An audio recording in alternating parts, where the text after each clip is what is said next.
அனைத்து அன்புள்ளங்களுக்கும் வணக்கம். நான் உங்கள் இயற்கை பிரியன். மகா சிவராத்திரி. இந்த நாள் மிக மிக அற்புதமான, மிக மிக சக்தி வாய்ந்த நாளாகும். சிவபெருமான் சொல்லக்கூடிய விரதங்களிலே முக்கியமான விரதம் சிவராத்திரி, பிரதோஷம். இந்த 2 நாளும் இந்த மகா சிவராத்திரி அன்று ஒருங்கிணைந்து வருவது இன்னும் சிறப்பு. இவ்வளவு சிறப்பு வாய்ந்த இந்த பொன்னான நாளை உலக மக்கள் அனைவரும் பயன்படுத்தி கொள்ள வேண்டும் என்பது அன்பான வேண்டுகோள். சிவராத்திரிக்கு அறிவியல்பூர்வமான விளக்கம். ஈத்தர் என்கிற சக்தி தான் இந்த உலகம் அனைத்து நிரம்பி இந்த உலகத்தை இயங்கி வைக்கிறதுன்னு சொல்கிறாங்க அறிவியல்பூர்வமாக. சிவராத்திரி அன்னைக்கு பூமி பெரிய நீள்வட்ட பாதையிலிருந்து சிறிய நீள்வட்ட பாதைக்கு மாறுகிறது என்று அறிவியல்பூர்வமாகவே அறிகிறார்கள். இந்த ஈத்தர் சக்தி தான் உலகை இயக்கிறது என்று அறிவியல்பூர்வமாக இப்போ கண்டுபிடித்தாலும் நம் முன்னோர்கள் இந்த சக்தி இந்த நாளில் பூமியை நோக்கி அபரிமிதமாக வருகிறது என்று கண்டுபிடித்து அந்த சக்தியை ஒவ்வொரு மனிதரும் கிரகித்து கொள்ள செய்ய வேண்டிய வழிபாட்டு முறைகளையும் கண்டுபிடித்துள்ளனர். அந்த நாள்தான் சிவராத்திரி. அந்த சக்தியை அறிவியலில் ஈத்தர் என்கிறார்கள். நம் முன்னோர்கள் அந்த சக்தியை சிவசக்தி என்று குறிப்பிடுகிறார்கள். அதற்கான வழிபாட்டு முறை சிவ வழிபாடு. இந்த சிவசக்தி சூரியனுக்கு அப்பால் சிவம் என்கிற சக்தி மையத்தில் இருந்து பூமியை நோக்கி தினசரி வருகிறது.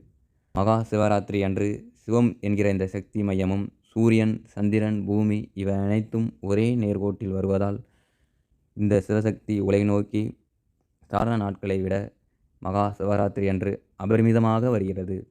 நம் நாட்டில் பலர் சிவபெருமானுக்கு விரதம் இருந்து சிவசக்தியின் பலனை முழுமையாக பெறுகின்றன. நாமும் இந்த சக்தி ஓட்டம் அபரிமிதமாக உள்ள இந்த பொன்னான நாளை பயன்படுத்தி கொள்ள வேண்டும்.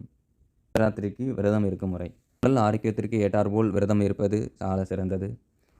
உமிழ்நீரை கூட விழுங்காமல் இருக்கும் விரதம். இதை யோகிகள் மட்டுமே கடைபிடிப்பார்களாம்.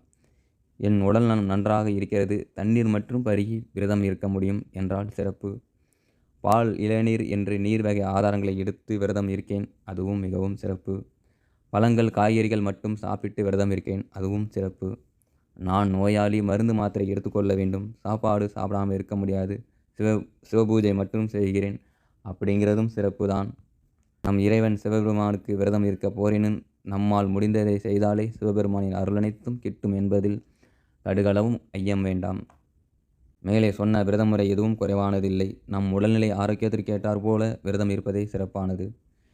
சிறியவர்கள் முதல் பெரியவர்கள் வரை பெண்கள் மாதவிடாய் காலத்திலும் இந்த மகா சிவராத்திரி விரதத்தை பின்பற்றலாம். விரதம் முடிந்து அருகில் உள்ள சிவ ஆலயத்திற்கு சென்று இல்லை வீட்டிலே வில்வ இலை வைத்து பூஜித்து விரதத்தை முடிக்கலாம். விரதம் இருப்பதால் ஏற்படும் நன்மைகள். மாசி மாதம் கிருஷ்ணபட்சம் சதுர்த்தசி என்று அமாவாசைக்கு முதல் நாள் சிவராத்திரி விரதம் கொண்டாடப்படுகிறது. அன்றைய தினம் சிவபெருமானை வழிபட்டால் கவலைகள் அனைத்தும் நீங்கும், காரிய வெற்றியும் ஏற்படும்.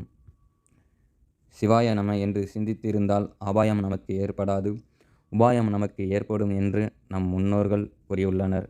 அந்த புனிதமான நாளில் விரதம் இருந்தால் புண்ணியமும் கூடும், பொருளாதார நிலையும் உயரும். ஒரு நாள் முழுவதும் 6 கால பூஜையிலும் சிவனை நினைத்து வழிபட்டு சிவ ஆலயங்களில் சிவன் சந்நிதியில் அமர்ந்து ஓம் நம சிவாய என்ற மந்திரத்தை உச்சரித்து வந்தால் ஒரே நாளில் ஒரு ஆண்டிற்கான பலனும் நமக்கு கிடைக்கும். அதனால்தான் சிவராத்திரி விரதம் சிறந்த பலனை கொடுக்கிறது. விரதம் அனுஷ்டிப்பதனால் உடல் நலம் மேம்படும், மனம், புத்தி முதலிய உட்கருவிகள் தூய்மை அடையும், மனதின் வேகம் குறையும், மனம் ஒருநிலைப்படும். சாதாரண நாட்களை விட சிவராத்திரி அன்று சக்தி மைய மேலே எழும்புவதால் நம் கர்ம பதிவுகள் அளிக்கப்படும். இதனால் ஞானம், நல்லறிவு கைகூடும். விரதம் இருக்கக்கூடிய நேரம் 7ஆம் தேதி இரவு எளிமையாக உணவு கொள்ள வேண்டும். 8ஆம் தேதி காலையிலிருந்து 9ஆம் தேதி மாலை வரை கண்டிப்பாக கண் விழித்திருக்க வேண்டும், உறங்கக்கூடாது.